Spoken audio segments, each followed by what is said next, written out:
Hari ini kita akan mulai dengan membaca 1 Korintus pasal yang ke-11, ayat yang ke-23 sampai dengan ke-26. Ini pasti saudara sangat sering dengar ya, ini adalah formula atau formula dari perjamuan kudus. Saya bacain aja. Sebab apa yang telah kuteruskan kepadamu telah aku terima dari Tuhan, yaitu bahwa Tuhan Yesus pada malam waktu ia diserahkan mengambil roti. Dan sesudah itu ia mengucapkan syukur atasnya. Ia memecah-mecahkannya dan berkata, inilah tubuhku yang diserahkan bagi kamu. Perbuatlah ini menjadi peringatan akan aku. Demikian juga ia mengambil cawan sesudah makan.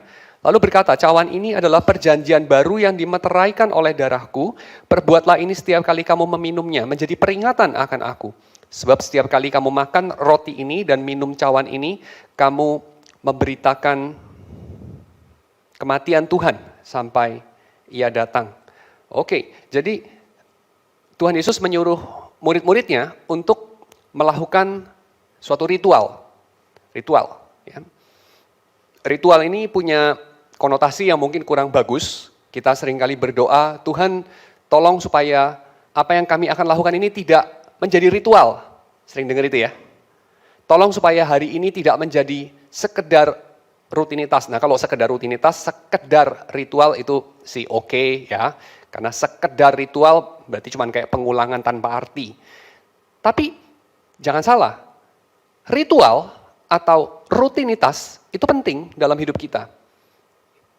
Yang jadi kita harus berdoa supaya dijauhkan dari kita itu sekedar ritual atau sekedar rutinitas. Tapi bukan ritual atau rutinitas. Karena ritual atau rutinitas hal yang penting banget. Bayangkan kalau kita nggak punya rutinitas sama sekali. Bayangkan kalau kita nggak punya ritual sama sekali. Apa jadinya hidup kita? Itu sama dengan kalau kita nggak punya apa? Tanpa ritual, tanpa rutinitas, hidup kita tidak punya tatanan. Hidup kita tidak punya pola. Hidup kita tidak ada ekspektasi. Tidak ada arah. Saya kira itu sebabnya Tuhan Yesus mengatakan di sini, perbuatlah ini menjadi peringatan akan aku. Poin yang kedua, kenapa perlu diingatkan? Kenapa orang perlu melakukan ritual dan rutinitas supaya ingat? Kenapa mesti ingat?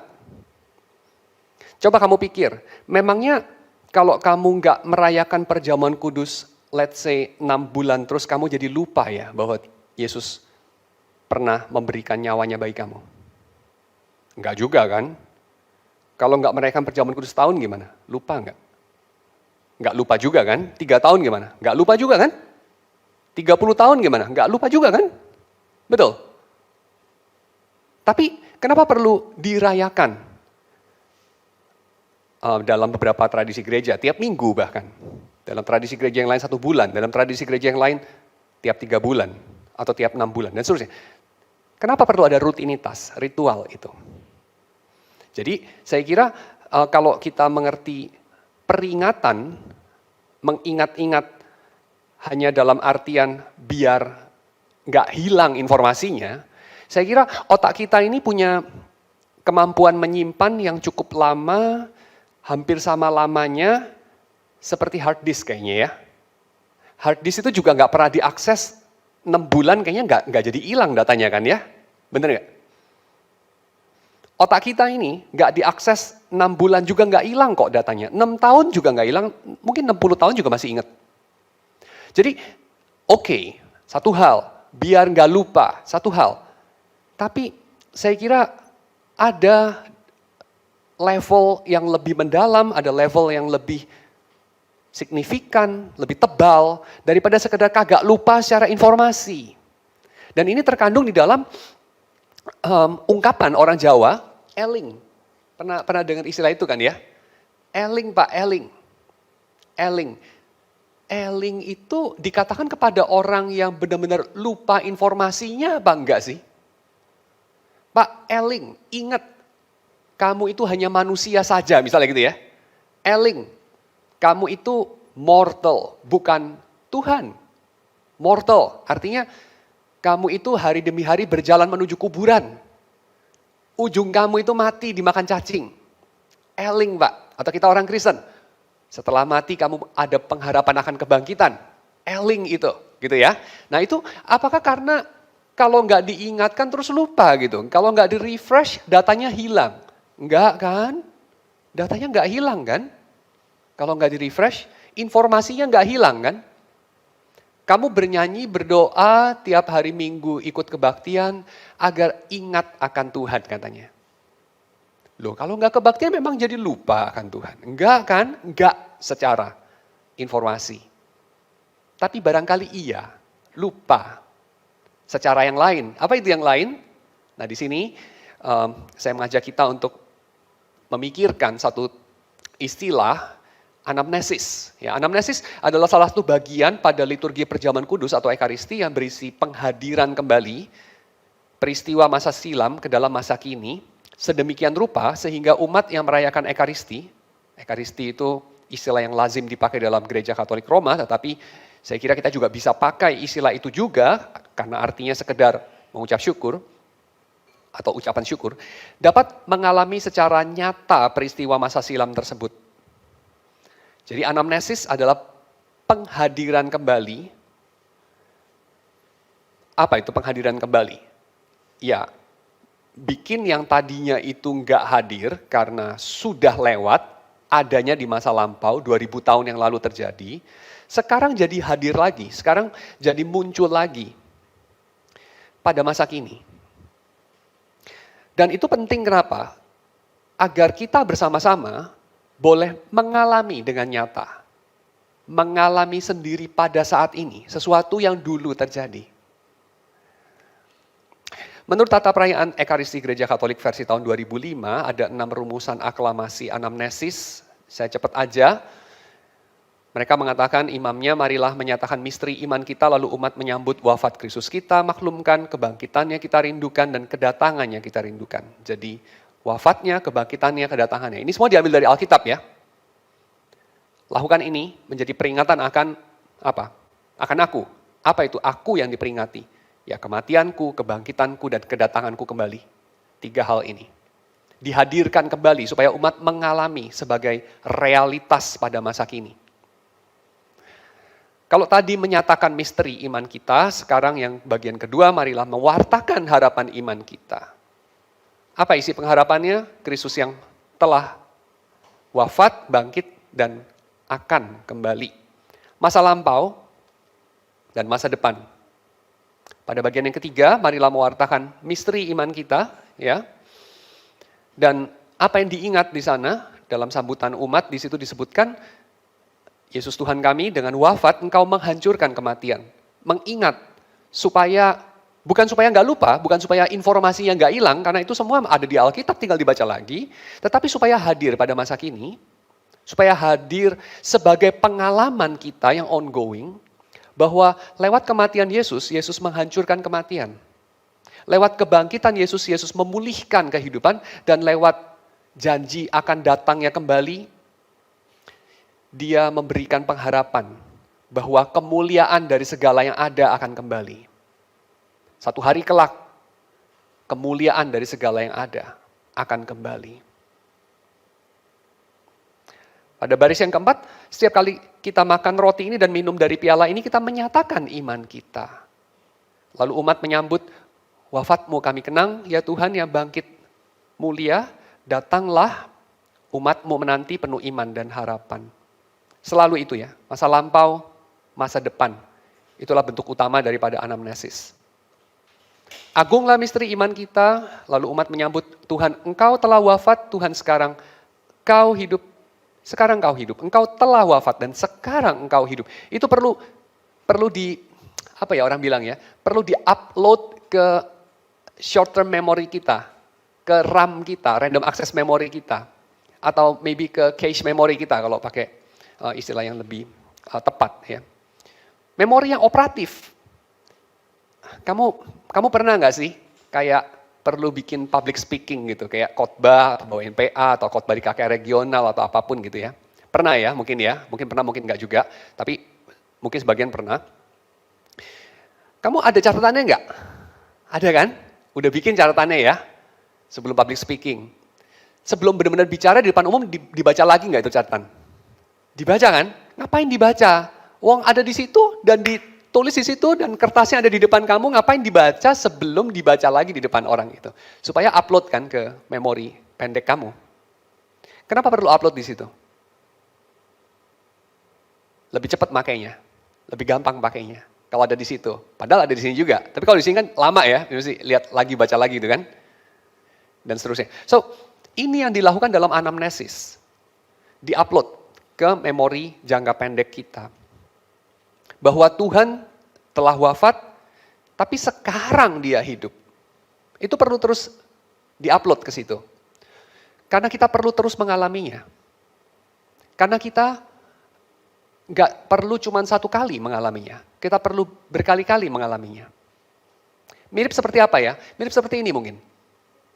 Di dalam pernikahan, cinta itu dialami bisa nggak satu kali aja.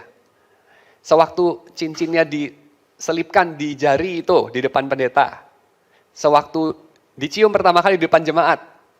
Lalu ya udah kan, lu udah gue cium kan, udah gue kasih cincin itu kan, cincinnya di situ kan, lu masih istri gue kan, ya udah gitu, selesai.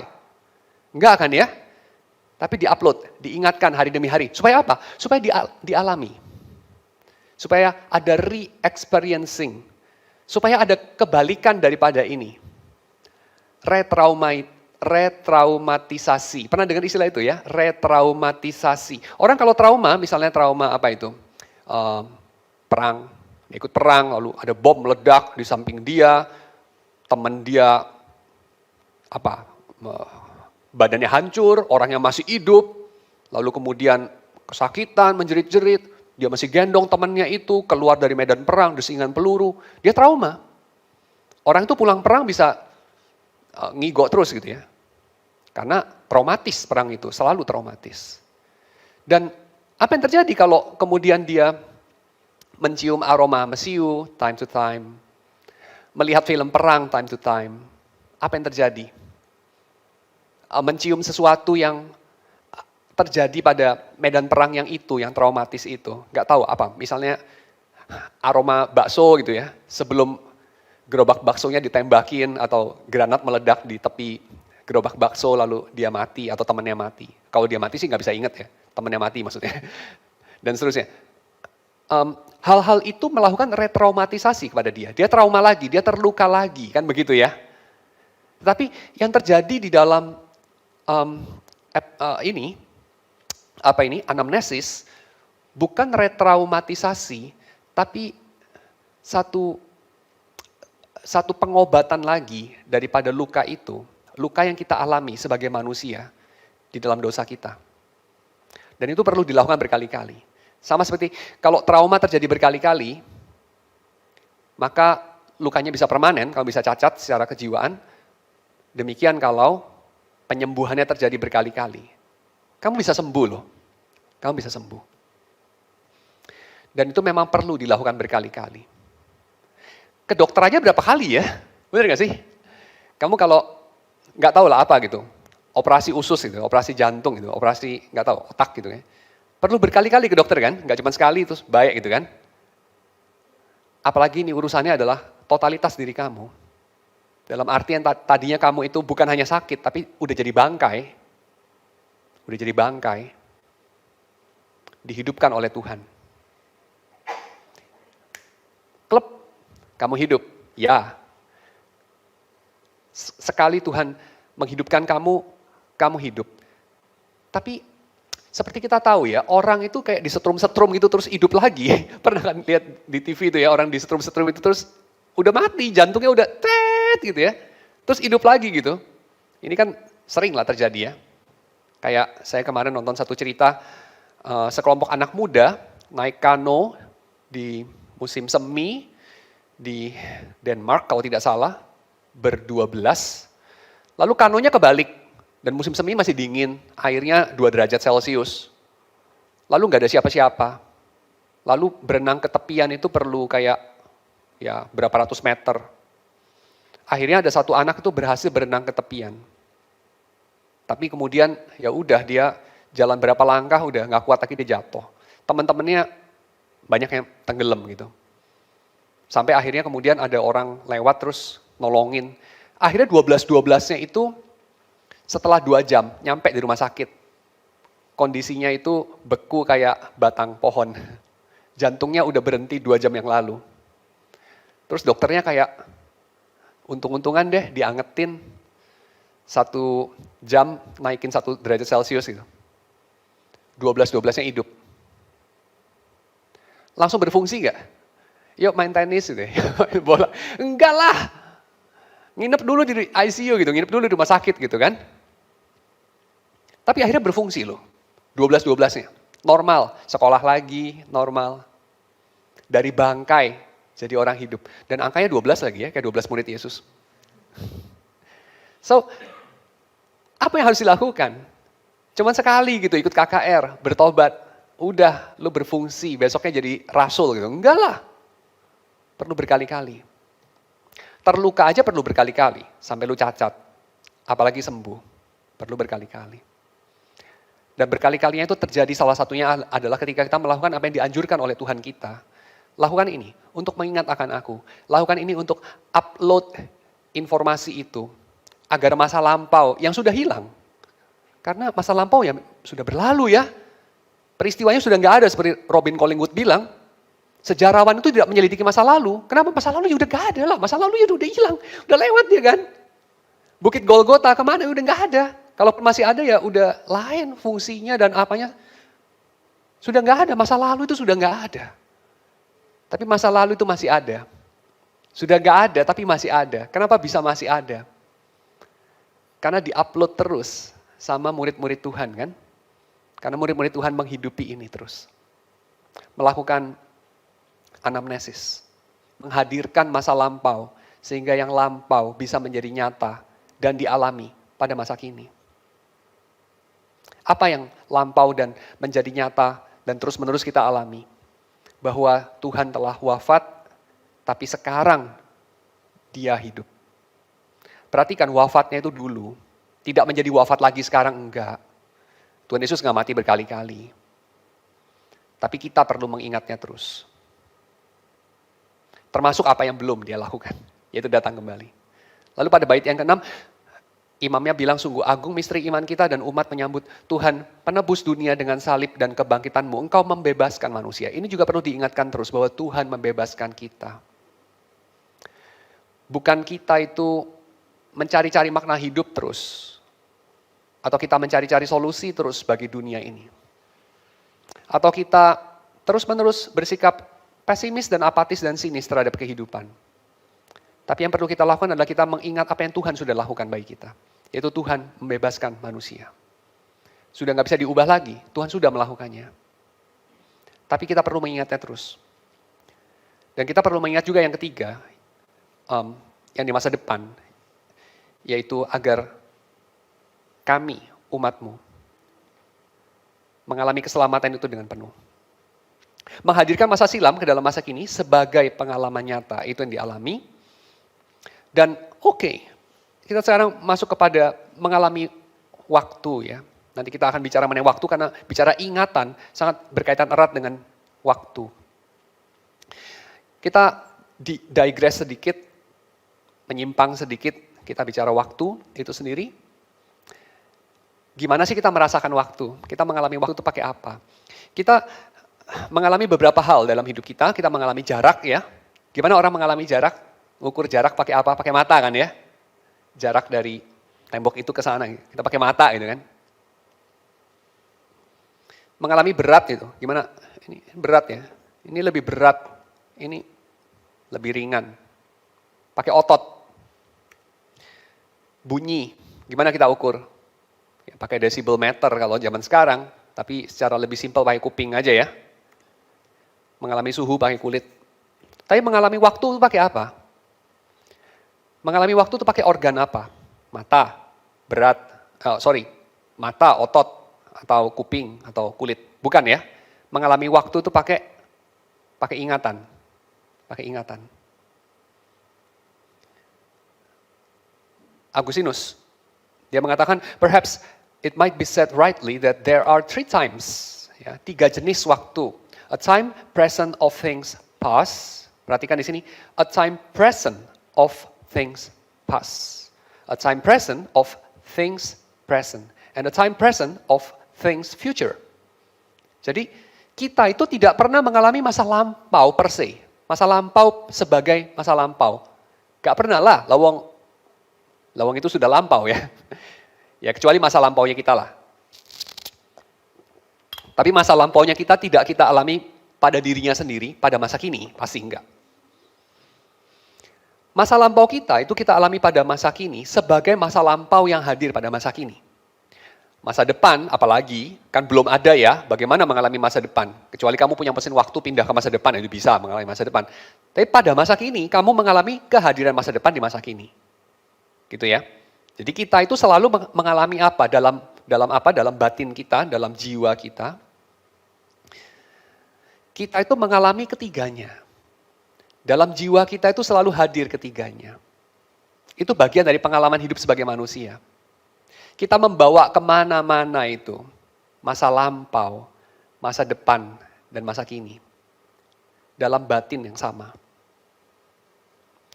Dan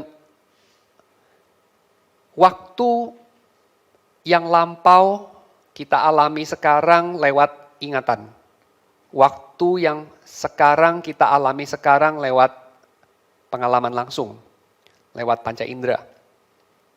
Dan waktu yang akan datang kita alami sekarang lewat ekspektasi. Kalau mau baca lebih lanjut ada di buku di buku 11 dari Confession. Kita merasakan waktu melalui ingatan. Kita menghadirkan masa lampau, masa kini, masa depan melalui waktu subjektif kita. Ya, waktu subjektif. Ingatan sama dengan waktu subjektif. Subjective time. Later on, Immanuel Kant juga menulis mengenai hal ini. Bayangkan jika Anda tidak punya ingatan. Ini untuk mendekatkan kepada pengalaman kita ya. Kamu kebayang nggak sih kalau kamu nggak punya ingatan, nggak punya memori? Contohnya kalau kamu, kepalanya kebentur, atau mungkin pakai narkoba terus somehow jadi rusak gitu ingatannya, atau mungkin sakit, nggak tahu lah. Orang bilang kayak sakit COVID terus ingatannya jadi agak pendek gitu ya. Atau demensia karena udah tua gitu ya. Atau nggak tahu, demensia juga nggak harus tua ya, kadang-kadang masih muda juga bisa. Atau Alzheimer gitu, ini parah lagi. Apa yang terjadi? Bayangkan ini, kalau ingatan Anda gagal, dan Anda hanya bisa mengingat peristiwa-peristiwa yang terjadi 1 menit yang lalu, 2 menit yang lalu udah lupa, kira-kira kalau Anda dengar cerita yang dikisahkan dalam 5 menit, apalagi 1 jam, apa yang terjadi? Atau sebuah lagu itu kan berapa sih panjangnya? Berkisar dari lagu itu bisa 3 menit, lagu pendek ya. Lagu itu juga bisa kayak 1 jam gitu ya, lagu yang panjang gitu kan. Lagu klasik gitu ya, bisa 1 jam gitu, bisa sejam lebih ya. Tapi Anda bayangkan ya, kalau ingatan Anda itu lebih pendek dari 1 menit, apa yang terjadi? Dengar lagu 5 menit, sebagai orang yang hanya ingat 1 menit, apa yang terjadi? Wah nggak kebayang Pak, bisa ada jembatannya. Apa jembatannya? Memangnya kamu kalau dengerin musik klasik 1 jam masih ingat tuh waktu 5 menit terakhir itu, 5 menit pertama itu kayak apa, masih ingat? Mungkin udah nggak ingat lah ya. Perlu dengar berkali-kali baru ingat kan? Atau waktu baca novel Rusia yang tebelnya naudzubillah, emang lu masih ingat adegan pertama waktu kamu baca adegan terakhir yang kamu baca mungkin nggak tahu 3 bulan setelah baca adegan pertama gitu? Mungkin udah lupa kan ya? Karena ketebelan novelnya gitu kan? Atau bacanya kelamaan dan seterusnya. Dan Anda bisa pakai jembatan itu sewaktu Anda membayangkan seperti apa jadi orang pikun yang ingatannya cuma 1 menit. Ya. Jadi kalau dengar lagu 5 menit, dia cuma dengar 1 menit. Dalam range 1 menit aja dia dengar. Ya, 1 menit pertama, 1 menit kedua dia udah lupa 1 menit pertama. 1 menit yang ketiga dia udah lupa 1 menit yang kedua dan pertama, gitu kan? Jadi dia cuma jalanin aja tuh. Ngikutin yang sepotong 1 menit itu. Kira-kira kalau pattern-nya, polanya itu lebih daripada 1 menit, apa yang terjadi? Dia nggak nangkep, ya kan? Dia nggak nangkep kan? Sama kayak apa? Kalau orang dengerin cerita yang pattern-nya panjang, jadi pengulangannya panjang, polanya tuh besar, panjang, Yang mana dia perlu waktu untuk bisa ingat, let's say, kalau kisahnya 1 jam, lalu ada pattern-pattern yang panjangnya misalnya 30 menit, ya. Pattern besar itu akan lolos dari dia. Dan yang dia ingat dari nonton film itu hanyalah apa? Detail kecil-kecil, ya enggak? Lalu kamu bilang, kayak apa itu ya? Jadi orang pikun nonton film tuh kayak apa ya? Oh, kamu tahu rasanya. Karena kamu mengalami dan melakukan juga. Kadang-kadang, setidaknya saya tahu karena saya manusia juga. Dan saya melakukan dan mengalami juga. Padahal saya gak pikun juga gitu ya. Yaitu waktu saya masih kecil. Waktu kamu masih kecil, mungkin kamu pernah nonton film yang agak terlalu canggih buat kamu. Pernah ya? Nonton film yang terlalu canggih buat kamu. Karena itu film orang besar gitu. Bukan orang besar, great man, tapi kayak orang tua gitu ya. Orang yang udah agak tua gitu kamu nonton. Gak ngerti kan? Ya enggak? Tapi kamu nonton mungkin seru juga. Kenapa? Karena yang kamu nonton itu bagian yang tidak penting. Adegan berantem, adegan uber-uberan naik mobil, tembak-tembakan, yang seru-seru aja gitu kan? Kayak orang apa sih? Kayak mungkin ini, orang yang nggak baca filsafat, nggak minat dan nggak ngerti filsafat, nonton The Matrix. Pernah mungkin ya? Nonton The Matrix 1, 2, 3, itu highly philosophical kan? Walaupun ya sebenarnya nggak highly banget sih kalau belajar filosofi. Tapi kalau bagi orang yang nggak ngerti filosofi, lalu nonton itu, apa artinya? Mereka nonton juga nggak sih? Yang nonton The Matrix itu ngerti pergulatan dari apa brain in the vat, apa itu mind experiment apa enggak? Mungkin enggak ya. Mereka nggak pernah baca René Descartes gitu. Tapi waktu mereka nonton The Matrix, mereka itu kenapa nonton gitu? Kenapa nontonnya banyak? The Matrix itu kan box office kan, banyak yang nonton kan. Padahal saya sih nggak gitu yakin yang nonton itu sebanyak itu yang ngerti filsafat gitu. Tapi mereka banyak yang nonton. Apa yang ditonton dari The Matrix? Seru-seruannya doang, ya enggak? Seru-seruannya doang. Demikian dengan hidup ini. Ketika ingatan kita pendek, bukan berarti kita nggak hidup kan? Kita hidup. Orang pikun hidup nggak? Hidup. Menikmati nggak? Kadang-kadang bisa lebih menikmati. Ada yang hilang nggak? Ada yang hilang. Apa yang hilang? Yang hilang itu kamu pernah mengalami. Yaitu waktu kamu kecil nonton film buat orang yang udah lebih tua. Anak kecil nonton The Matrix gitu ya. Anak kecil nonton Shawshank Redemption gitu kan. Ya mungkin kamu, ya bisa bosen ya. Kalau anak kecil nonton Shawshank Redemption sih bosen ya. Anak kecil nonton The Matrix mungkin masih seru-seruan gitu. Masih kayak tembak-tembakan dia seneng gitu. Tapi yang dia seneng itu terlalu dangkal. Dia gak nangkep maknanya. Itu. Jadi jika ingatan Anda gagal, Anda akan gagal menangkap makna yang lebih besar. Dan bayangkan kalau ingatan Anda 0. Ingatan kamu 0. Kamu tidak punya apa yang hilang dari diri kamu, pengalaman hidup kamu. Kalau ingatan kamu 0. 1 detik yang lalu udah lupa gitu ya. Ini lebih pendek lagi, setengah detik yang lalu pun udah lupa gitu. Ingatan kamu totally 0, nggak tahu lah pernah terjadi nggak itu dalam kedokteran, saya juga nggak tahu, nggak pernah kayaknya. Tapi let's say itu, kita bisa bayangkan kan ekstrapolasi ya. Apa yang terjadi kalau ingatan orang 0? Dia hanya bisa mengalami dalam kategorinya Agustinus, direct experience. Dia makan roti, lagi sekarang dia makan roti nih. Dia menikmati makan roti. Tapi dia bisa makan roti terus.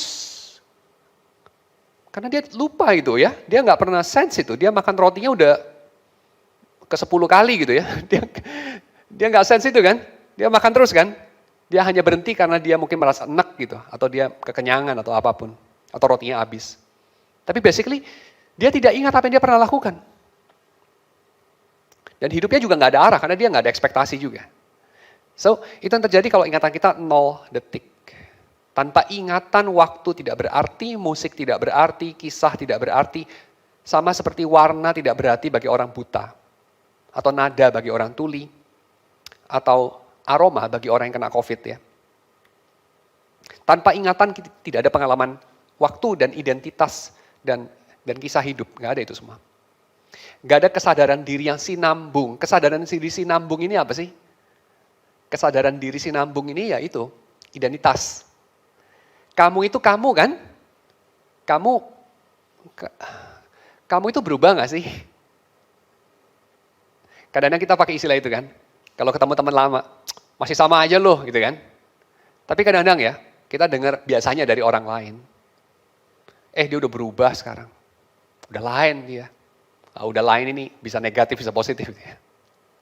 Tapi kita tahu bahwa ya diri kita bisa lain, bisa sama juga ya, tapi rata-rata lain lah ya. Masa kamu sama dengan kamu waktu zaman TK ya? Sama enggak? Diri kamu sekarang sama kamu waktu TK, lain lah ya. Waktu TK kamu imut-imut, waktu sekarang amit-amit kan, beda banget lah. Tapi diri kamu tetap diri kamu. Kalau diri kamu bukan diri kamu ya, kalau kamu utang sama orang boleh nggak bayar gitu ya, karena diri kamu bukan diri kamu ya. Diri kamu ya tetap diri kamu gitu. Tapi diri itu kan ada ceritanya, diri itu kan continue. Perubahan itu bukan berarti berubah jadi orang lain. Itu sama seperti apa sih? Seperti aliran sungai. Heraklitos bilang, orang itu tidak mencemplungkan kakinya ke sungai yang sama kan? And yet sungai itu tetap sama. Itu sungai Citarum, bukan Ciliwung. Itu Ciliwung, bukan Cisadane. Tapi sungai Cisadane itu ya, Cisadane yang setiap detik berubah. Karena airnya kan bergerak terus. Ya enggak? Kamu tidak pernah mencemplungkan kaki di sungai yang sama, kata Heraklitos. Itu benar. And yet Ciliwung bukan Cisadane. Seperti itu. Nah, ini kita alami dalam aliran pengalaman kita. Diri kita ini mengalir juga kan? Masa lampau, masa depan, masa kini. Masa kini itu mengalir di antara masa lampau dan masa depan. Dan itu semua tidak kamu alami, kamu tidak bisa mengontrolnya, berpartisipasi atasnya sebagai subjek jika kamu tidak punya ingatan. Bukan berarti kamu tidak hidup sih. Bukan berarti kamu tidak bisa berfungsi sebagai objek sih. Bisa. Dan bukan berarti juga kamu kehilangan kemanusiaanmu sih. Enggak juga. Tapi kehilangan sebagian kemanusiaanmu. Contohnya orang pikun ya. Orang pikun masih manusia enggak? Masih lah ya. Kalau orang pikun bukan manusia, kita bisa bikin jadi kornet gitu kan. Enggak kan, orang pikun masih manusia. Tapi orang pikun somehow sangat terbatas di dalam mengalami dirinya sebagai dirinya. Sebagai subjek. Dia ada sebagai objek yang dikasihi mungkin, objek yang dijengkeli mungkin, objek yang dilupakan barangkali, objek yang nggak tahu, dijual, dilokalisasi ke sebuah tempat di rumah sakit tertentu, panti jompo barangkali, atau apapun. Tapi dia tidak menjadi subjek lagi. Atau setidaknya sangat terkendala dalam menjadi subjek. Itu yang terjadi tanpa ingatan. Karena pada saat itu Anda tidak mampu melakukan ini, MTT. Mental time travel. Ya, Anda nggak bisa bikin mental time travel. By the way, kita punya mesin waktu loh di sini. Karena kita bisa menghadirkan yang sudah nggak ada di masa lampau. Dan kita juga bisa menghadirkan ekspektasi kita di masa depan di sini. Ini mesin waktu kita. Ingatan dan imajinasi.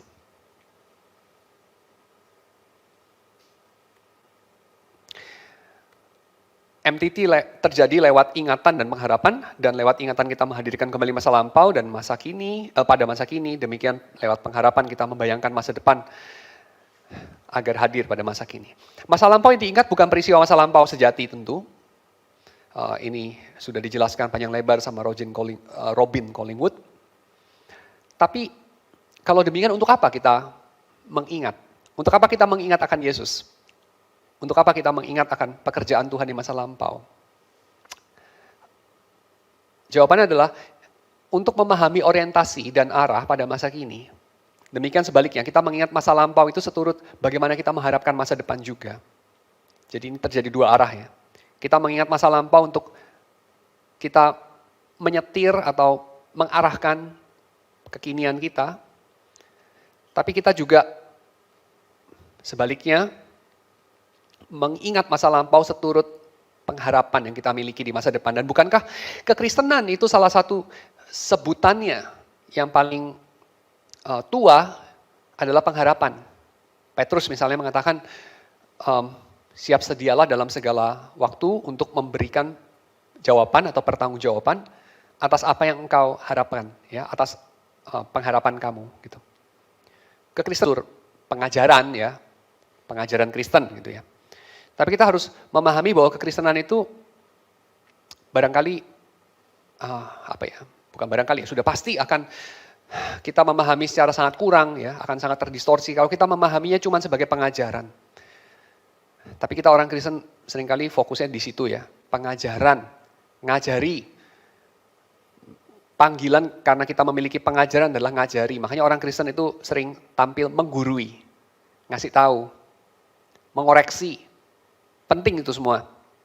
Tapi kita jangan lupakan satu hal ini yang barangkali lebih penting. Kekristenan itu pengharapan. Pengharapan. Ya. Dan pengharapan itu efeknya apa kepada diri manusia? Pengharapan itu menentukan bagaimana kita mengingat. Pengharapan itu menentukan pada akhirnya bagaimana kita terarah pada masa kini. Karena apa yang kita ingat, apa yang kita upload dalam ingatan kita, bagaimana kita mengingatnya, itu menentukan kita bergerak kemana di masa kini. Jadi saya kira ini mungkin penyebab kenapa kekristenan kita jarang mengejawantah, ya. Kekristenan kita itu jarang beroperasi, jarang operatif. Agak lebih sering just tersebar luas. Menyebar luaskan kerajaan Allah kita punya istilah yang barangkali kurang tepat. Karena yang tersebar barangkali bukan kerajaan Allah, tapi pengajaran Kristen. Barangkali orang-orang Kristen, tapi mungkin bukan pengharapan Kristen. Lalu kita jangan heran kalau, kenapa ya kekristenannya itu kita bisa pakai untuk menjawab pertanyaan pilihan ganda dalam pelajaran agama. Soal-soal itu kita bisa jawab dengan tepat, tapi kok kehidupan kita tidak beda dengan orang yang bukan Kristen, bahkan bisa lebih jahat. Dan seterusnya. Wajar saja. Karena kita mungkin memahaminya kelewat sempit hanya sebagai pengajaran. Walaupun pengajaran itu penting, ya, dan saya sendiri itu pengajar Kristen, jadi jangan salah. Saya bukan merendahkan pengajaran atau doktrin. Ya, tidak, sama sekali enggak pasti. Tapi, kekristenan itu saya kira perlu dipahami juga sebagai pengharapan. Pengharapan yang tepat, pengharapan yang benar. Pengharapan yang tidak mengecewakan, kata Paulus. Itulah definisi apa? Kekristenan. Iman. Pengharapan. Beda banget ya dengan just pengajaran. Karena kalau pengajaran, lalu supaya terejawantah, supaya mengubah hidup kita, pengajaran itu perlu diapain?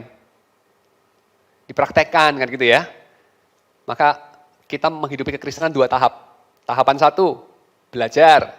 Tahapan 2, ngajari. Bukan ya. Tahapan 1 belajar, tahapan 2 mempraktekkan, gitu kan. Saya kira ini salah satu model aja. Nggak tentu satu-satunya model, nggak tentu paling benar. Mungkin bukan itu maksudnya istilah pengajaran bahkan. Karena pengajaran itu mengajarkan pengharapan. Ngajari kamu gimana berharap. Bukan just ngajari kamu apa. Bukan just ngajari kamu informasi. Tapi ngajari kamu, nih hidup tuh mesti kayak gini. Hidup itu arahnya ke sini. Mengharap itu, mengharapkan ini. Dan kalau pengharapan kamu itu dijangkarkan kepada sesuatu yang tidak mengecewakan, seperti datangnya kerajaan Allah, maka ingatan kamu nanti kita lihat juga akan mengikuti. Ingatan kamu itu akan kamu lakukan secara lebih benar. Ya. Dan ini penting sebab mengingat secara keliru bikin Anda gagal berharap dan gagal hidup juga. Jadi ini lingkaran sebetulnya. Ya. Berharap pada sesuatu yang salah menyebabkan mengingat secara salah berdampak kepada menghidupi hidup secara salah. Dan contohnya adalah mengingat dosa orang lain tapi gagal mengingat dosa sendiri misalnya. Gagal mensyukuri pengampunan Tuhan dan gagal mengharapkan kedatangan Tuhan yang mengampuni. Contohnya Yunus. Tokoh Yunus dalam kisah Yunus mengharapkan bukan pengampunan Tuhan tapi penghakiman Tuhan. Dan dia kesal karena Tuhan seperti yang dia kenal ternyata penuh pengampunan tetapi Bukan hanya bagi Israel, tetapi juga bagi musuh-musuhnya. Musuh-musuh Yunus lebih tepatnya, kalau bukan musuh-musuh Israel. Jadi ini adalah kegagalan dalam mengingat siapa Tuhan itu, karena kegagalan mengenai mengharap apa yang Tuhan itu akan kerjakan. Dan tidak heran Yesus kemudian mengenakan contoh kisah Yunus, walaupun kemungkinan besar tidak historis, kepada orang-orang di zamannya yang gagal juga melihat kehadiran Tuhan yang ada di tengah umatnya. Dikatakan oleh Yesus, kamu minta tanda, tapi kamu akan dikasih cuma satu tanda, tanda Yunus. Yaitu tanda bahwa orang Israel gagal mengenali Tuhan ya ketika datang melawat mereka. Oke, karakteristik dari MTT, Mental Time Travel. Isi ingatan dan pengharapan kebanyakan itu kan soal situasi sosial. Steve Pinker misalnya mengatakan siapa melakukan apa kepada siapa, kapan, di mana, dan mengapa. Itulah yang kita ingat. Kita tuh nggak ingat kayak, 3 hari yang lalu gua duduk di sebuah kursi yang berwarna merah, yang kekerasannya sekian derajat gitu, lalu suhunya berapa, lalu whatever posisi duduk gua berapa derajat. Enggak lah, kita nggak ingat gituan lah ya. Kita tuh ingatan itu selektif lah, karena memori kita ini juga bukan nggak terbatas kan ya, terbatas lah. Ingatan kita itu selektif. Dan kita itu makhluk sosial. Sehingga yang kita ingat itu prioritasnya ini. Ya tentu ada orang yang ingat gitu-gitu ya, ada ya. Nggak tahu Forrest Gump gitu kali ya, ada lah. Rain Man gitu ya, ingatnya gitu-gitu. Tapi kebanyakan orang itu nggak kayak gitu ya. Kebanyakan orang tuh ingatnya apa? Siapa melakukan apa kepada siapa, kapan, di mana, mengapa. Karena itu penting untuk survival. Supaya kamu ingat siapa yang musuh, siapa yang berbahaya, siapa yang bisa dimintain tolong, siapa yang baik. Ya. Jadi penting itu kamu mengingat siapa melakukan apa kepada siapa, kapan, di mana, dan mengapa. Nggak perlu diajarin. Ya, nggak perlu diajarin. Itu firmware kamu. Dari lahir begitu. Itulah manusia. Dan dalam hal ini, ingatannya salah dapat berbahaya. Yaitu ingatan mengenai siapa, kapan, di mana, dan mengapa melakukan sesuatu. Saya udah bahas tadi ya, yaitu kegagalan untuk misalnya ya, ini salah satu contoh ya, contoh nggak cuma ini, ada banyak. Kegagalan untuk mengampuni orang lain, ya, kegagalan untuk menerima pengampunan Tuhan bagi diri sendiri, atau usaha repetitif untuk membenarkan diri sendiri atau menegaskan kepada diri sendiri dan seluruh dunia bahwa saya ini pantas hidup loh. Saya ini eksistensinya justifiable. Kenapa? Karena saya orang yang berguna bagi nusa dan bangsa, bagi gereja dan komunitas, bagi orang lain. Jadi yang kita kerjakan pada akhirnya itu menyelaraskan diri dengan itu. Yaitu kalau kita laparnya akan pembenaran, kita mencari pembenaran. Kita laparnya akan justification, kita mencari justification dari eksistensi kita. Tapi masalahnya adalah apakah kita seharusnya lapar akan pembenaran? Saya kira mungkin tidak ya, karena kita sudah memiliki pembenaran itu dari Tuhan. Tuhan sudah membenarkan kita. Kita sudah memiliki righteousness dari Kristus, dan itu diberikan secara cuma-cuma kepada kita. So saya kira bukan panggilan kita untuk membenar-benarkan diri sendiri atau mencari-cari makna hidup, karena itu semua sudah Tuhan berikan kepada kita. Panggilan kita adalah menerimanya. Sehingga kita dipenuhi ucapan syukur dan kita punya alasan untuk mengasihi Allah dan sesama kita dengan segenap hati. Nah, kalau pakai kategori yang tadi ya, orang yang pikun, orang yang amnesia, pikun agak berbeda sih, tapi saya just pakai secara puitis saja. Orang yang pikun atau amnesia akan kebaikan Tuhan biasanya juga pikun akan kesalahan-kesalahannya sendiri terhadap orang lain dan berharap orang melupakan saja hal-hal yang tidak membanggakan itu. Dampak kepikunan ini adalah kehilangan diri dan identitas sejati. Orang menghidupi kebohongan. Karena masa lampau kita yang gelap, ya, sisi gelap dari masa lampau kita itu adalah bagian dari diri kita. Beberapa orang katakan Indonesia ini tidak bisa menghidupi secara utuh identitasnya karena ada beberapa hal kita tolak untuk ingat-ingat. Beberapa hal kita ingat untuk ingat-ingat, kita insist untuk ingat-ingat hal yang membanggakan ya. Tapi beberapa hal yang memalukan di masa lampau kita menolak untuk mengingat-ingat.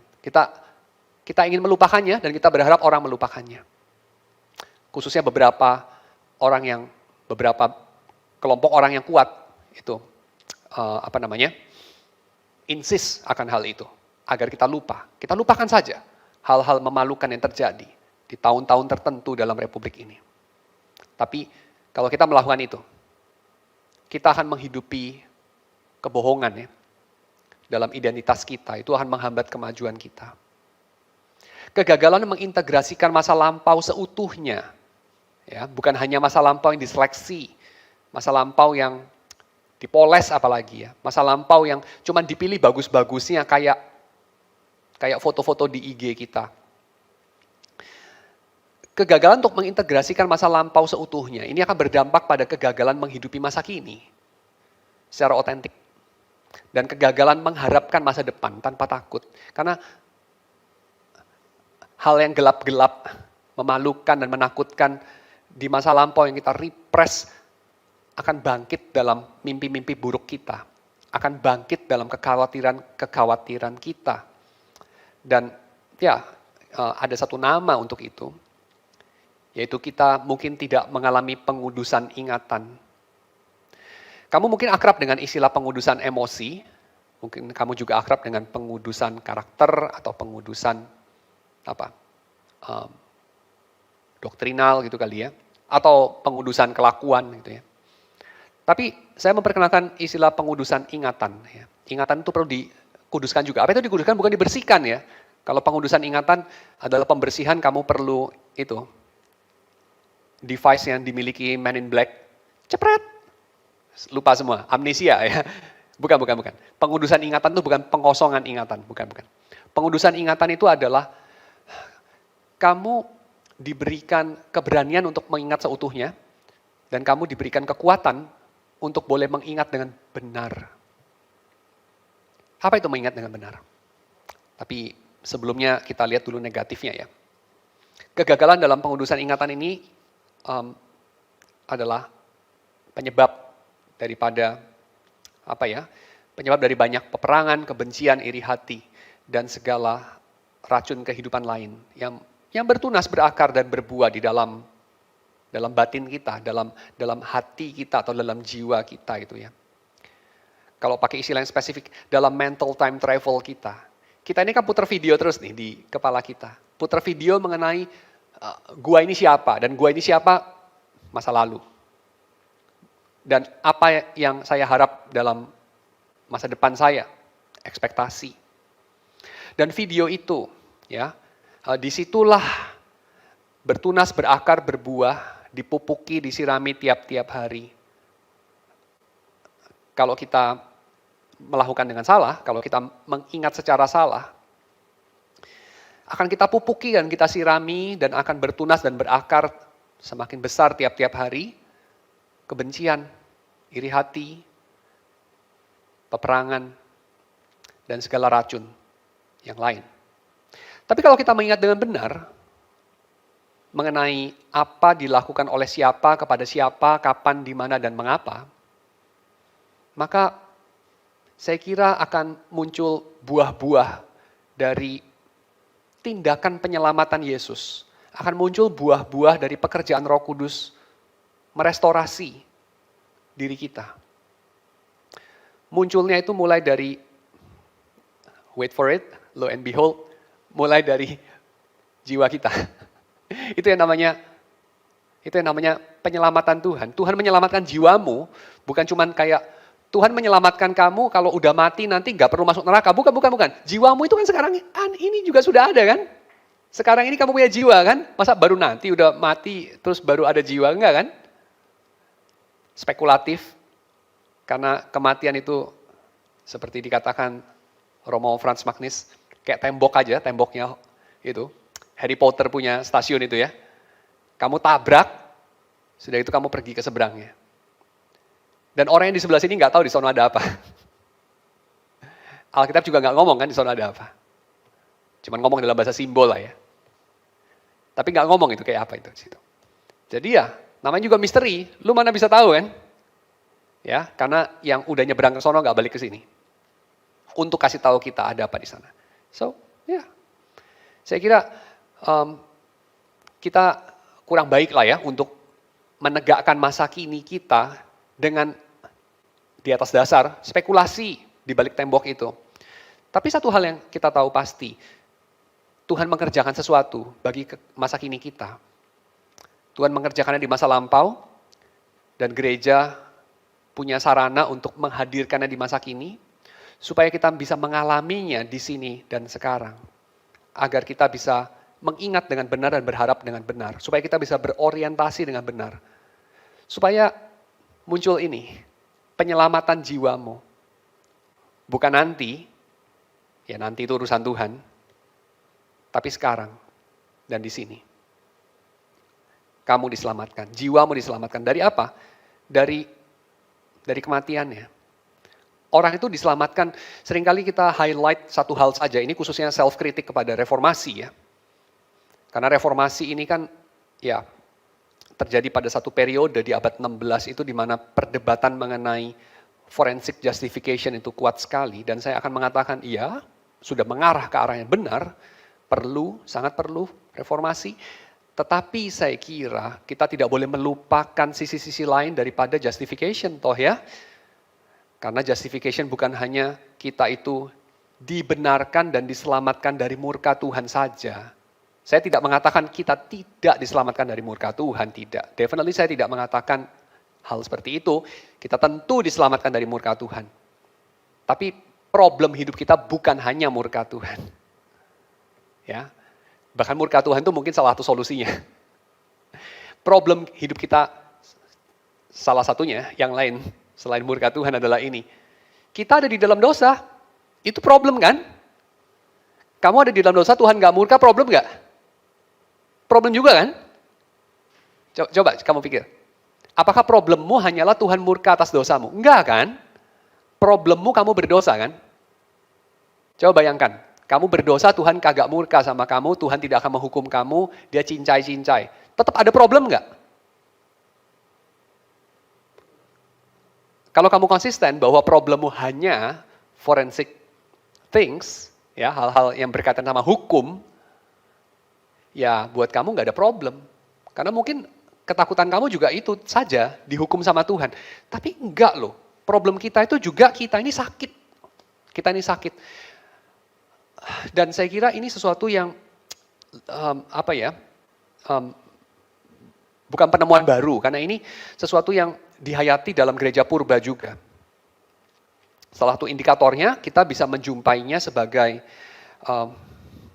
penghayatan dari keselamatan yang masih kita jumpai dalam gereja-gereja Ortodoks Timur ya.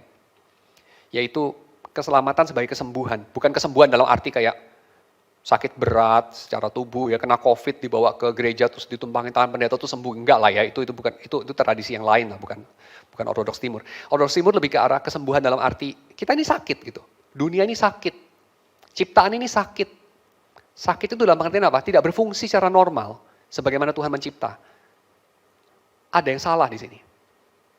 Dan Tuhan itu bukan cuman meredakan amarahnya dengan cara mengorbankan anaknya sendiri, which is ya, saya kira sebagai orang Protestan, orang Ortodoks bisa punya masalah dengan itu ya. Tapi orang Protestan, saya ini kan orang Protestan, saya sih nggak ada masalah dengan itu. Tapi menurut saya adalah masalah kalau kita pikir problem kita hanya itu dan solusi kita hanya itu.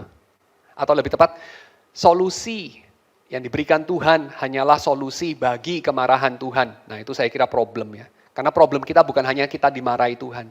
Problem kita juga adalah kita punya alasan untuk dimarahi. Itu problem kita yang lebih berat. Tangkep kan ya? Kayak contohnya lah ya. Contohnya begini deh. Ada seorang anak. Dia itu manipulatif. Ya. Dia nipu sini sana. Lalu ketahuan. Lalu sekolah mau keluarkan dia dari sekolah. Lalu orang tuanya malu sekali. Dan kebakaran jenggot, anak saya kok ternyata jahatnya minta ampun, kayak ular. Lalu si orang tua ini marah sekali kepada anaknya. Lalu menyiapkan hukuman yang berat. Dan anaknya itu bilang apa? I'm in trouble. Nah, pertanyaannya, anak ini dalam masalah, betul. Masalahnya itu apa? Orang tuanya marah sama dia? Iya. Cuman itu? Enggak kan? Kalau orang tuanya kemudian nggak marah, bisa nggak sih orang tuanya nggak marah? Anaknya nipu sini sana, dikeluarkan dari sekolah, bapaknya dikasih tahu, dipanggil kepala sekolah, lalu bapaknya bilang, oh gitu ya, ya udah, pindahin aja. Bisa nggak? Ada nggak bapak kayak gitu? Ada lah ya, bapak yang permisif kali ya. Bisa kan kayak gitu kan? Ya udahlah, cuma masalah berapa duit sih? Masalah finansial nggak ada masalah. Malu kan Pak? Ah enggak, gue nggak malu, biasa aja. Anak nakal ya pindahin aja gitu kan. Normal aja, nggak ada masalah. Lalu anak itu juga nggak dimarahin gitu. Bisa nggak? Bisa kan? Tetap masih in trouble nggak anak itu? Bapaknya kagak marah. Masih lah. Kain membunuh Habel. Lalu kemudian Tuhan bilang apa? Contoh ya, ini nggak terjadi, bukan Alkitab. Contoh. Loh Kain kok gitu? Jangan gitulah Kain. Seperti dikatakan Elia kepada anak-anaknya ya. Imam Eli kepada anak-anaknya kan. Yang kamu lakukan itu tidak baik anak-anakku gitu kan. Janganlah begitu. Jadi Tuhan lihat Kain membunuh Habel. Aduh Kain kok dibunuh adikmu itu, janganlah begitu, kasihan. Terus udah Tuhan diam aja. Tapi ya udahlah, manusia bunuh manusia, ya udahlah, biarin aja. Bisa kan? Lalu Kain bilang, loh Tuhan gak dihukum nih aku nih. Enggak sih. Tapi nanti aku mati di neraka dihukum gak? Enggak juga sih, biarin aja kok. Aku sih santai aja kata Tuhan. Kain tetap dalam masalah gak? Tetap kan? Kenapa? Masalahnya apa? Manusia harusnya hidup lebih mulia dari itu. Manusia harusnya gak kayak gitu. Binatang aja gak kayak gitu. Nah, itu masalah kita. Yang kita seringkali lupakan karena kita terlalu sibuk dengan masalah gue adalah Tuhan murka sama gue. Enggak, masa lalu lebih dalam dari itu. Karena masa lalu bukan Tuhan. Masalah lu adalah elu. Bukan Tuhan. Tuhan itu bukan masalahnya. Masalahnya adalah diri lu. Dan itu berkaitan dengan apa? Apa yang kamu ingat mengenai apa dilakukan siapa kepada siapa, kapan, di mana, dan mengapa. Pengharapan dan ingatan yang benar dari Tuhan dapat menyembuhkan, metafornya, menyembuhkan salah orientasi dalam menghidupi masa kini dan bagaimana menyikapi masa lampau yang tidak dapat just dilupakan. Amnesia, tapi justru harus diingat secara sehat. Anamnesis yang diwarnai dengan rahmat Tuhan. Ya. Amnesis yang rahmani. Dari kata rahma dalam bahasa Aramaik artinya kasih. Konsekuensi lain dari kegagalan pengudusan ingatan adalah ingatan yang tidak dikuduskan oleh Tuhan membawa orang kepada ini, ya, berputar-putar secara repetitif pada self-pity, penyesalan, dendam tanpa ujung, atau ini, terus-menerus mengulang cerita masa keemasan yang sudah lalu. Gagal menghidupi masa kini. Terus-menerus bilang penak zamanku toh. Terus-menerus membangga-banggakan pencapaian masa lalu. Pernah gak ketemu orang tua yang terus mengulang-ulang apa yang dia sudah capai dengan bagus di masa lampau. Betapa heroik dia, betapa sukses dia. Dan ini gagal mengakui kesalahan dan move on. Karena memilih untuk mengubur masa lampau yang gelap, berharap orang lupa. Berharap keburu mati sebelum dikorek dosanya. Akibatnya apa? Menghidupi kebohongan. Akibat yang lain, hidup dihantui oleh ketakutan. Ketakutan ketahuan, ketakutan pembalasan, ketakutan akan hukum tabur tuai. Kesalahan yang tidak diakui akan menghuni ruang-ruang bawah tanah kesadaran kita, menjadi hantu di sana. Menyetir masa depan kita, sehingga berbelok, tidak maju tapi berbelok. Dan kamu tahu apa yang terjadi ketika orang maju dan berbelok lagi, orang berputar. Kita berbelok kepada defense, kita berbelok kepada pencarian akan pembenaran, bukan kebenaran, tapi pembenaran. Gimana supaya gue gak kelihatan salah. Apa obatnya? Ingatlah akan Yesus. Ingatlah akan Yesus. Berkali-kali ya disebutkan dalam perjanjian baru. Ingatlah akan Yesus. Dan kita diingatkan lewat apa? Anamnesis, firman, dan sakramen. Kita diingatkan supaya kita bisa menantikan yang benar. Bukan menantikan kapan giliran gue, bukan menantikan kapan dia dihukum, bukan menantikan kapan dendam gue dibales, tapi menantikan kedatangan Yesus. Menantikan lewat doa dan kehidupan yang didedikasikan bagi Tuhan dalam pengharapan dan kasih. Dan ini akan mendorong kita, kalau kita upload itu terus ya dalam ingatan pendek kita, akan mendorong kita untuk melakukan perjalanan MTT kita ya, mental time travel kita dengan penuh ucapan syukur walau juga bukan tanpa pergulatan. Bukan selalu dengan cengiran ya. Seperti apa? Seperti Yakub di tepi penyeberangan Yabok. Apa yang terjadi dengan Yakub? Dia berkelahi dengan Tuhan. Tapi kita akan berani berkelahi dengan Tuhan jika Tuhan kita pemurah dan pemaaf. Dan itu menyebabkan kamu juga berani berkelahi dengan kenyataan. Karena Tuhan adalah kedalaman dari kenyataan. The very depth of existence. God. Ya. Karena di dalam Kristus, kamu diingat. Bukan hanya mengingat ya. Tadi kita angkat, kita mengingat akan Tuhan. Dalam perjamuan kudus. Tapi kita ingat, sebelum kamu mengingat Tuhan, kamu itu diingat sama Tuhan. Sama seperti sebelum kamu mengenal Tuhan, kamu dikenal akan Tuhan. Oleh Tuhan. Sebelum kamu mencintai Tuhan, kamu dicintai oleh Tuhan. Karena Tuhan sudah memilih kamu sebelum kamu ada. Sebelum dunia ini ada. Di dalam Yesus kamu diingat dan kamu dapat mengingat Dia sebagai satu-satunya penghiburan kamu dalam hidup dan mati. Itu sebabnya kamu tidak hanya bisa seperti mengikuti Luther, katakan sin boldly, berdosalah dengan berani karena kamu punya justification by faith alone, tapi kamu juga bisa remember boldly. Bukan hanya sin boldly, tapi juga remember boldly. Karena ini, karena kamu adalah milik Tuhan.